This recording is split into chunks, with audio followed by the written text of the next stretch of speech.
Yes, yes, yes. Magandang hapon muli sa ating mga kasama. Nandito na naman si Good nagbabalik. At syempre, kung hindi ka pa nakasubscribe sa ating channel, pa-subscribe na lang po at hit mo na rin yung bell para lagi kang update sa ating mga video. Ano yung mga balita ngayon? Senator Villanueva, pinag-aaralang kasuhan muli, kaugnay ng PDAP. Wow! Meron naman kayong paandar. Oo, meron naman silang ipantatakip dito kay Balulong. Talagang pinaiinit ang usapin dito kay Senator Villanueva para mapagtakpan lang ang naitatagong mali-malitang nabalitang kaperahan. Dami, no? Yan ang mga balita ngayon. At ano pa ba? Wait lang ate. Oo, hindi ka pa kasali. Mamaya ka na. Oo. At hindi maitatago ang salin. Dapat hindi itago. Walang dahilan ng palasyo para hindi i-release ang salin ni Bungit-ngit. Tama nga naman. At merong pahayag dito. Tokson, hihingi ng tulong kay Senador Marcoleta para malaki si Gutesa. Bakit ba? Pinapalabas si Gutesa, hindi nyo nga mapapunta sa hearing niya si Balulong at si Ko. Tapos nag-iinit kayo kay Gutesa. Ano yan? Papuntahin. Tokson! Kung nakikinig ka, sabihin mo sa amo mo, humarap muna dyan sa Blue Ribbon. At ikaw sana, di ba nagbitiw ka na? Parang kumain ka ng sarili mong etchas. Nagbitiw ka na, gusto mo pang bida-bidahan na naman kayo, no? Tony Guanzon, anti-Marcos ako. Yun ang sabi rito. Mamaya abangan nyo yan, ha? Hinimok ni Locson, hinimok si Romualdez na kusang humarap sa Blue Ribbon. Talaga ba? Mapapaharap mo kaya? Tanong lang ho yan. Wait lang ha. Wait.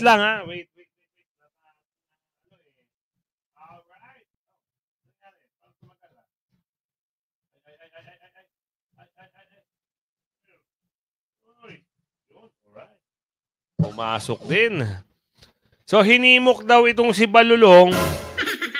Na humarap sa Blue Ribbon. Pero kung ikaw ang mag-iimbestiga at ikaw ang chairman, pwede ho, tigil na. Kasi nag-resign ka na eh. Huwag nyo na hong paandaran ng mga taong bayan. Huwag nyo na lokohin. Sino ba naman ang mag-resign at gusto pang bumalik? Sige nga. Kaya nag-resign, ayaw na kasi nababatikos. Ngayon natatapos na ang issue, parang gusto. Gusto na naman? Bakit? Bakit gusto na naman? At ito si Kaeli sa Eli, ano ba pangalan nito? Eli, Eli, San Fernando, yun. Merong birada. Ano ito? Isismo si Executive Secretary Lucas Bersamin matapos niyang sabihin na dapat lamang payagan ang paglalabas ng SALN ng mga cabinet official for legitimate purposes. Kaugnay niyan ay makakausap natin ngayon Kamanggagawa Party List Representative Eli San Fernando. Magandang gabi po sa inyo, Congressman. Magandang gabi po, Ma'am Corina, at sa lahat po ng tagapakinig sa inyong programa. Opo, ano ba ang kabati-batikos dito po sa mga pahayag ni E.S. Bersamin? Alam niyo po yung mga binanggit ni Executive Secretary Bersamin, puro palusot ho kasi. Tungkol doon sa paglalabas ng SALN. Alam niyo po, napakalinaw ng nakasulat sa batas natin sa RA 6713, Section 8. Lahat po ng mga public officials, mula sa highest position of the land up to the simplest job in the government, they are required to disclose their statement of assets, liabilities, and net worth. Tama. At wala naman pong nakasulat doon na for legitimate purposes. Kung gusto na makita at mabusisi ng mga tao, ng mga manggagawa ordinaryong Pilipino, yung SALN ng mga public officials natin, dapat ilabas na. No ifs, no buts, no excuses. After all, public office is a public trust. Hindi naman po yan pribadong posisyon na nagme-merit ng privacy. When public officials entered public service, yung buhay, yung personal na buhay ay isinantabi. So, nakabukas ngayon, nakabuyang-nyang sa mamamayan yung buhay ng mga public officials. Mula po sa congressman, senador, hanggang sa presidente ng Pilipinas. So, sabi ni E.S. Bersamin, puro palusot lang po yan. Dapat ilabas SALN. No ifs, no buts, walang conditionalities. Pero sino po ang magdedesisyon yan? Kung yan po ay nasa batas at sinasabi po ninyo, ergo na hindi sumusunod sa batas ang Malacanang o ito pong kanilang bagong paraan para mag-apply, para makita ang SALN ng isang public official, sino po ang magsasabing yan ay illegal at dapat yan ay baligtarin? Nasa kapangyarihan po ng ombudsman yan, sa totoo lang, na i-enforce kung ano ang nakasulat dito sa batas. Tanod bayan nga po ang tawag sa ombudsman eh. Yo. So kaya wala pong dahilan ang Malacanang, si Executive Secretary, mga cabinet members and PBBM para hindi ilabas yung Statement of Assets, Liabilities and Net Worth. Okay. Nakakalimutan lang po throughout the years, ang daming naging interpretasyon sa kung ano nakasulat sa batas. Napakalinaw po niyan eh. Oo, yung sinungaling na nagsasalita diyan. Yun ang nag-i-interpret ng batas. Binabali nga eh. 'Di ba? Nagmamagaling sila, akala nila, oo, magiging bida sila. Hindi nila alam, pinagtatawanan na sila ng taong bayan dahil, batay mo national television, national social media. Ngayon, nagsalita sila. Ano ngayon? Katawa-tawa sila. Akala nila maniniwala pa mga Pilipino. Kwento sa pagong. Si 713 at actually nasa sa ligang batas po natin, Article 11, Section 17, na kailangan niya i-disclose yung Statement of Assets, Liabilities and Net Worth as provided by law. Ayan na nga po, nakasulat na sa batas. So wala nang excuse. Pero in the recent years, nagkaroon ng iba't ibang interpretasyon na hindi daw automatic na dapat i-release sa publiko. Kung may concern Ma'am Corina, doon sa sinasabing privacy, pwede namang i-redact yung mga address, halimbawa, yung mga personal na mga impormasyon na maaaring baka kinatatakutan ng ating mga public officials na baka nga daw dumugin sila. But after all, babalik tayo doon, Ma'am Corina, sa punto na wala ka naman dapat ikatakot kung wala kang tinatago. Tama! Kung ang yaman mo ay nakuha sa legal na paraan, wala ka dapat ikatakot. At kung tingin mo, yung yaman mo ay nararapat o pantay doon sa sinasahod mo bilang public official, i-release nyo na yung SALN. Wag na dapat maraming sinasabi. So that answers the question doon po sa issue ng baka ma-weaponize o kaya magamit po sa masasamang intensyon ang impormasyon tungkol po sa SALN. Ngayon, hindi kaya pumapaloob po itong ginagawa nila ng mga gate, mga hakbang para hindi po umabuso ang publiko. Pumapaloob sa implementing rules and regulations ng pag-apply ng batas. Yes, posible po yun, Ma'am Corina. That's one way of looking at it. But then again, pupunta nga uli doon sa espiritu ng batas kung ano nakasulat sa batas. And that is for the public to access documents pertaining to the assets, liabilities, and net worth of public officials. Kasi, yun kung ano yung batas, sundin yung batas, wag baliin ng batas, wag doktorin ng batas. Yun ang dapat. Kasi dito nangyayari, para mapagtakpan lang, merong taga-cover up, merong taga-depensa, merong taga-ngaw-ngaw, merong taga... sinasabi na nga lahat ng mga gagawin nila, merong script. At yung mga kontrolado na may tali sa ileeg na hila-hila parang aso, yan yung mga umaaw-aw. Pag yung amo nila ay nasusukol na. Ngayon, mabalik tayo sa pera. Asa na ba yung pera? Asa na ba yung maleta? Hinahanap nyo si Gutesa? Mamaya, tama ba yun? Hinahanap nila si Gutesa ano nangyari? Bakit hinahanap nyo si Gutesa? Bakit? Senator Lacson hihingi ng tulong kay Senator Marcoleta para i-locate si Gutesa. Hindi nyo pa nga napapalabas. Si Balulong, meron na kayong usapin patungkol kay Gutesa. Si Gutesa lumabas na nagbigay ng affidavit, nanumpa. Si Balulong, saan lumabas? Sa ICI. Nung tinatago pa. Ngayon, lumabas na linggo na panibagong linggo na. Ang sabi doon sa balita, next week, isa sa publiko na ang ICI. Nangyari. Hanggang ngayon, wala pa rin. So, bulag-bulagan pa rin ang taong bayan. Kawawa naman ng mga Pilipino. Diba? Pag kayo nasusukol, may tagapagtanggol. Ngayon, nahanap kayo na pwedeng pagbuntungan. Kawawa naman si Gutesa. Diba? Hanapin nyo muna si Balulong bago nyo palabasin si Gutesa. Ano balita dito? Ito, alamin natin kung ano nga yung balita dito. Kasi mas maganda sa mas maganda, malinaw sa malinaw, ay kayo na ang bahalang humusga. Ano yung mga pinagsasabi dito? Missing in action si Orly Gutesa. Baka may balita kayo sa former Marine. May mga kontak ka dyan sa military. Nasa kaya siya? Madali ba siyang ma-summon kung sakasakali?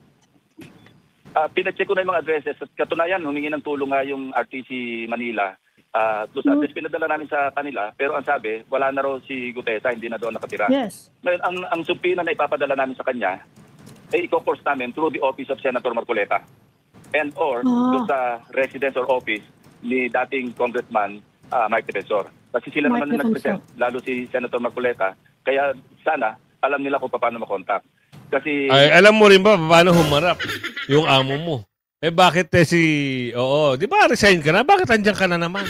Bakit umaapila at pumapapil ka na naman, boss, amo, manager?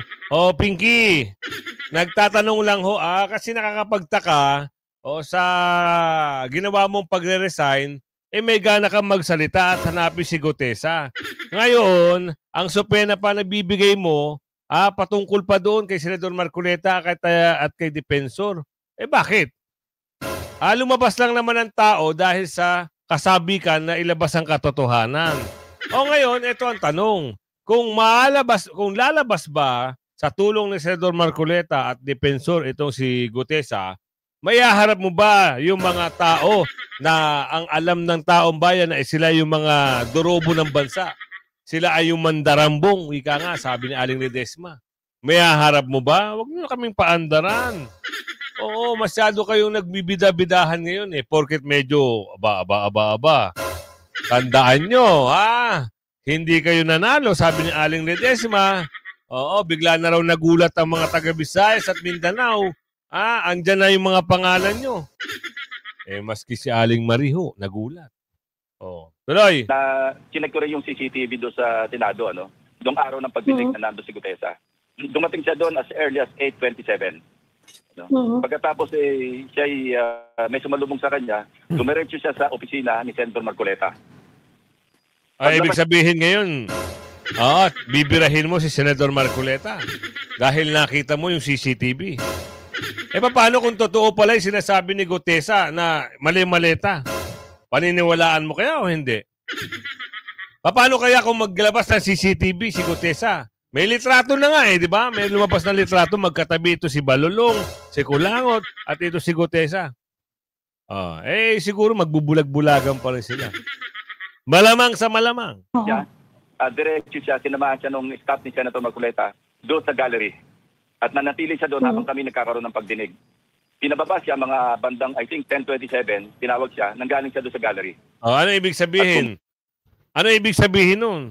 Siya. So, ganun kalawak yung pakikipag-ugnayan ni Sergeant Gutesa kay Senator Marcoleta. Bakit hindi mo sabihin yan dyan pag nag-hearing kayo?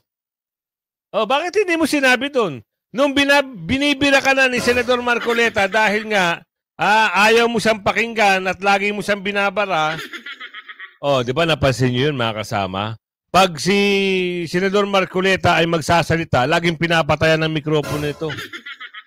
Isipin nyo, ganun sila. Ngayon, magsasalita ka sa media. Dapat sinabi mo kay Senador Marcoleta na sinabi mo dapat ganito. Si Gutesa pumunta doon sa opisina mo. Ano ba yun? Ano ibig sabihin? Dapat ganun. Magparangkahan kayo. Huwag kayo magplastikan dyan. Kasi Senador Marcoleta, hindi ka pa plastiking yan. Pag galit sa'yo yan, galit sa'yo yan. Diba? Sa totoo lang tayo, huwag nyo na hong paandaran ng taong bayan. Kilala na ho ang dorobo at mandarambong. Ngayon, nagiging problema kasi meron pang mga kagaya Nino. Alam nyo naman, mga kagaya nila mandarambong. Nino! Hindi natin bibigyan ng pangalan kung sino-sino sila. Pero may mga mandarambong. Kahit pala mandarambong, ginagawa, pinapatriot pa rin, Pangit, di maganda yun. Si maaga siyang dumating, pumasok sa opisina ni Senator Marcoleta. I think he stayed there for around, kung hindi ako nagkakamali, mga around 30 minutes. Pagkatapos lumabas at doon siya nanatili. Nakinig siya doon sa aming pagdinig habang hindi pa siya pinatawag. Pero nung dumating siya, nag-iisa siya? Nag-iisa ba siya nung dumating siya? Parang may kasama siya. Hindi ko sigurado kung kasama niya, pero may kasabay siyang pumasok. Talagang tinignan nyo pa sa CCTV, Magaling din kayo, Senator Villanueva, pinag-aaral ang kasuhan muli. Kita nyo na. Kung hindi ba naman talaga sila. Pinag-aaralan muli. Kailan ba to? Ilang oras? 49 minutes ago. Bakit pinag-aaralan muli? Tapos na nga. meron ng clearance. Alam mo yung ibig sabihin yan? Oo, galit sila. Bakit? Hindi natin alam kung bakit sila nagalit kay Senador Villanueva. Siguro napahiya kasi na kuryente, ano? Kaya pag-aaralan muli. Pwede ba yun? Pag-aaralan muli. Sagot sa PDAP. Sabihin natin ganito. Yung sagot sa PDAP, sino ba involved dyan? Kung hindi ako nagkakamali, yung involved dyan, ngayon ho, na-dismiss na ho yung kaso.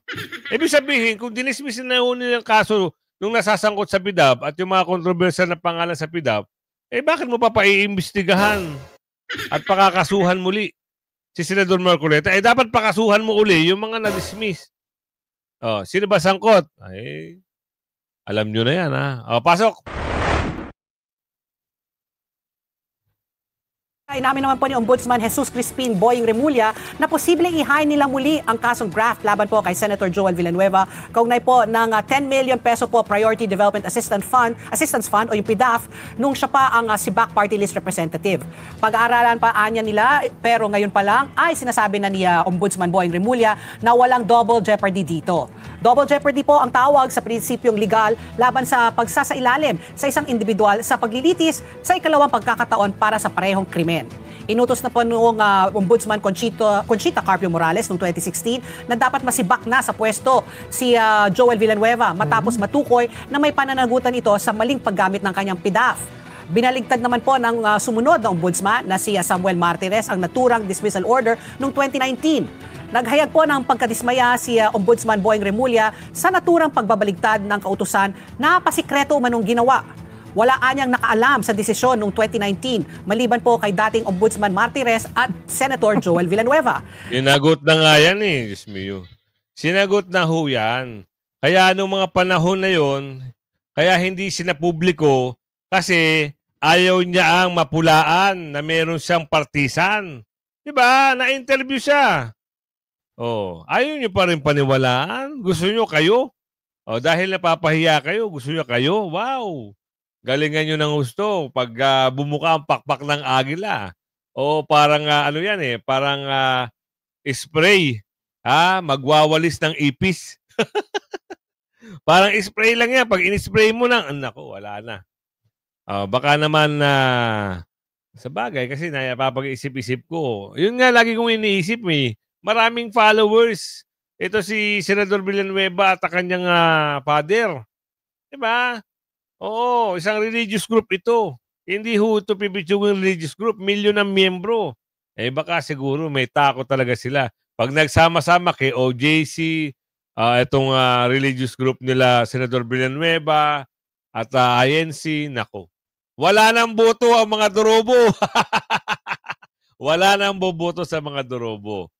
Kaya ito si Atty. Guanzon, talagang hindi, nagsalita na nga siya Hindi naman ako talaga, pabor dyan, antay nga siya Paano mo nasabi ang Kuya Gus? Ito, interview ito interview.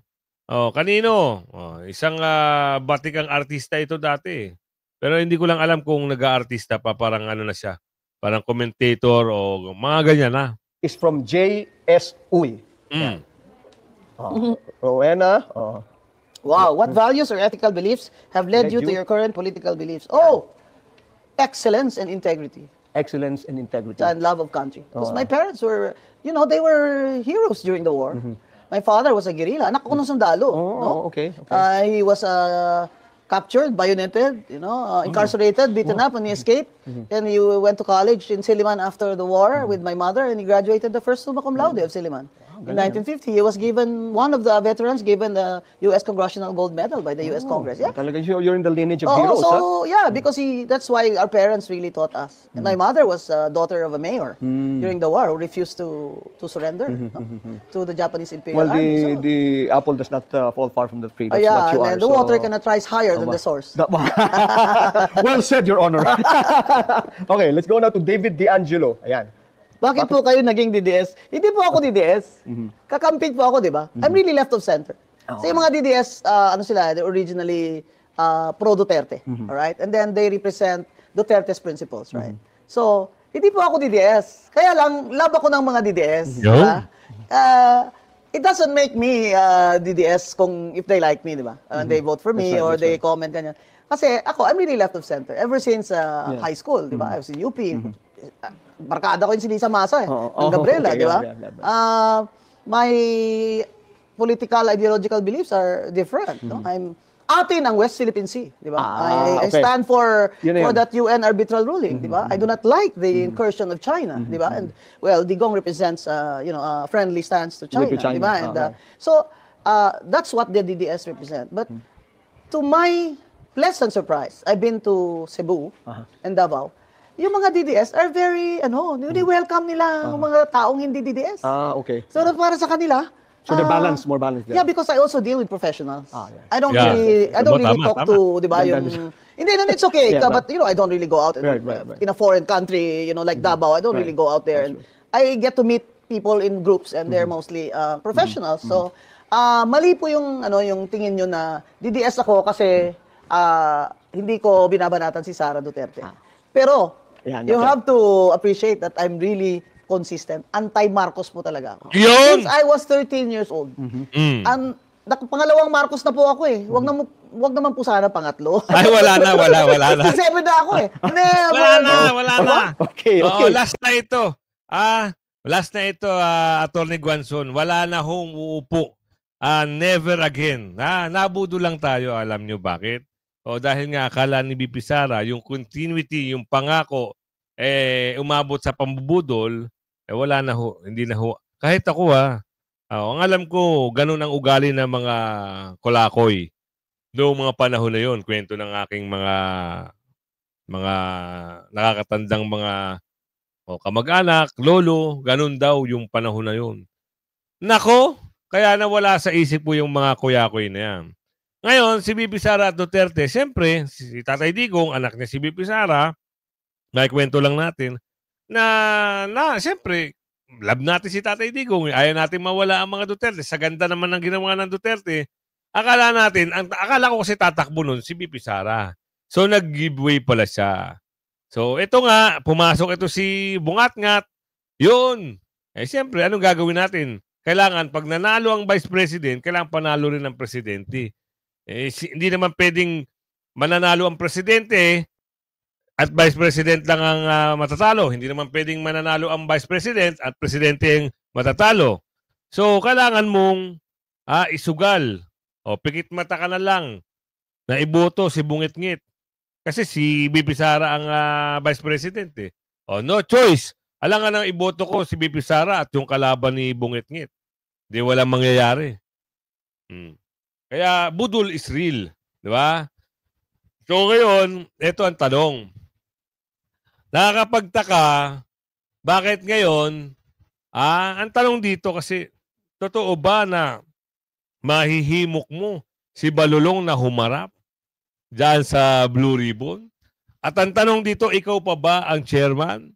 Abangan natin dito. Ito ba ang sagot? Kayo ba naniniwala na mapapa-attend nila itong si Balulong sa Blue Ribbon? Tanong. Sahin ni Senate President Pro Tempore Panfilo Lacson kay late Representative Martin Romualdez at dating Congressman Saldico kung walang tinatago, humarap sa pagdinig ng voluntaryo at sa kanyang inaasahang comeback sa Blue Ribbon Committee bilang flood control scandal ang kanyang sisilipin. Narito ang agenda report ni Hannah T. Inuudyok na si former House Speaker Martin Romualdez na voluntaryong lumitaw sa Senate Blue Ribbon Committee hearings. Sabi ni Senate President Pro Tempore Panfilo Lacson sa Agenda Weekend ng Billionario News Channel, kung hindi naman daw totoo ang naging cash deliveries sa kanyang bahay kaugnay ng infra projects, dapat magkusa na lang siyang sumipot. Kung solid naman ang kanyang depensa sa parte na yon, sa aspeto na yon, na yung pagdi-deliver na di umano ay hindi pwedeng mangyari o imposible mangyari kasi under construction yung bahay. Binunyag ng surprise witness na si Orly Guteza na siya mismo ang nag-deliver ng higit kumulang 46 na luggage. May laman daw itong kickback na hindi bababa sa 40 million pesos each sa bahay ni Romualdez at dating Representative Zaldico. Yan ay mula 2024 hanggang ngayong taon. Para kay Lacson, mas maganda kung may daladala ring pruweba si Romualdez para pasinungalingan ito. Kung meron na itabing logbook, nakatabing logbook do sa house under construction, mas magandang dalhin niya para mapatotohanan niya na walang dumating doon ng mga sasakyan. Hindi pa raw sila nagkakausap ni Romualdez at humihingi na rin siya ng tulong kay Senate President Tito Soto para makipag-ugnayan sa dating House Speaker. Nangyari na rin ito nung si Lacson pa ang chairman ng Senate Committee on Public Order and Dangerous Drugs nang madawit ang pangalan ni nooy Representative Ching Veloso sa illegal drug trade sa panahon ng Duterte administration. Doon, nabigyan ng pagkakataon si Veloso makapagsalita.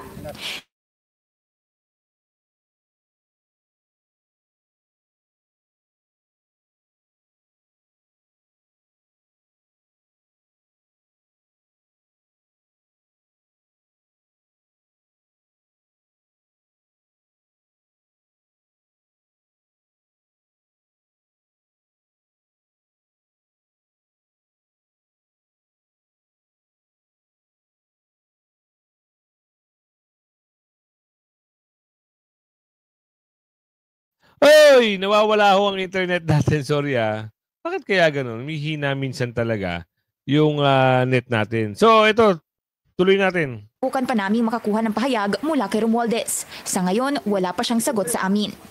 Pagdating kay Ko, hindi pa raw alam ni Lacson kung nasan siya, pero lumalakas na ang panawagang i-cancel ang kanyang passport. Wala pang jurisdiction ng korte tungkol dito, pero may legal opinion na pwedeng maghain ng petisyon para sa kanyang passport cancellation. DPWH or Ombudsman or DOJ ay magpadala ng request or petition sa korte para mag-issue ng order na i-cancel yung kanyang passport bilang pangunang hakbang. Sakaling hindi pa rin sumipot si Ko sa mga susunod na Blue Ribbon hearing, pwede siyang makontempt at tuluyang hainan ng arrest warrant. Talaga? Pagpapaliwanagin din ni Lacson si Guteza tungkol sa credibility niya bilang witness. Lalo na't natuklasan ng Manila RTC na hindi umano real signature ng isang notary lawyer ang nasa salaysay niya.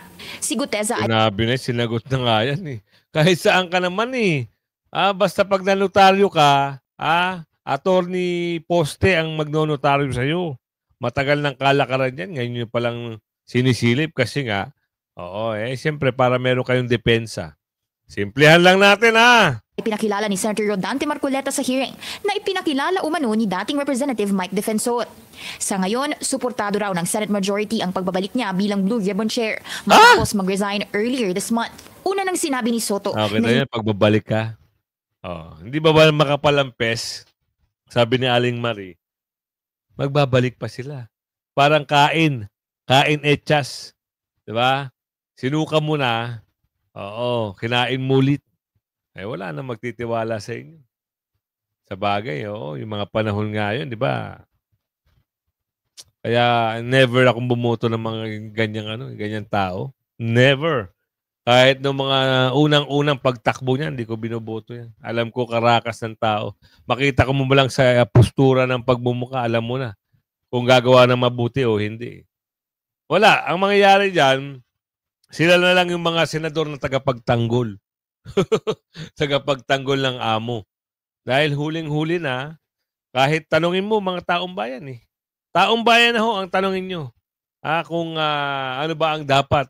Sino ba ang dapat? Pwede na nga. Sabi na nga nila, mag-step down na meron pa tagapagtanggol Wala tayong magagawa dyan. Alamin natin yan sa mga susunod na mga bagay-bagay at pangyayari. Hindi lang flood control ang tututukan ng Blue Ribbon, kundi pati ibang infra projects sa iba't ibang mga ahensya. Pabor si Lacson na tapyasan ang budget ng DPWH para sa 2026 dahil malinaw din daw sa mismong testimonies ng dating DPWH officials na ino-overprice talaga nila ang mga proyekto. Dapat talaga tingnan mabuti at yung standard na presyo ang dapat pagbatayan, hindi yung kung ano yung dinikta ng mga district engineer o regional director ng DPWH. Pagdating naman sa ginawang pagsalaula umano sa national budget, balak din itakal ni Lacson sa Blue Ribbon ang technical malversation na ginawa umano ni Henry Alcantara. Ito ang pagpapalit ng line item sa national budget at nadawit doon si Senator... Hindi nyo nakita yung inabot na papel. Magsasalita na siguro sana yan, kaso nga lang, mayroong papel at ang nakakapagtaka, bakit dinidiktahan, tinuturo? At ang nakakapagtaka, ang tanong doon, bakit magkatabi sila? Alam nyo na. Alam na this. Joel Villanueva. Humiling daw noon si Villanueva ng multipurpose building, pero napalitan ng 600 million peso worth of flood control nang hindi alam ng TESDAMAN. Una na rin pinabulaanan ni Villanueva ang mga akusasyon. Sa November 14, magpapahiring si Lacson sa oras na ma-formalize na ang kanyang election ulit bilang Blue Ribbon Chair. Nako po. Wala na. Ikaw na nanonood sa akin, magtitiwala ka pa ba sa mga ganyang, wala na. Di ba, nag-resign na, tapos Gusto mo ulit? Sinong kumukumpas? Sino ang nagmamando? Baka may nagmamando. Para gawing tagapagtanggol. Wag naman. Oo, wag ganun. Pero galingan nyo pa rin kasi malapit na ho ang 2028. Alam naman natin, malakas ang pangalan Duterte. Kaya kung umabot ka sa video natin ito. Hanggang sa muli, laging share. Bye-bye.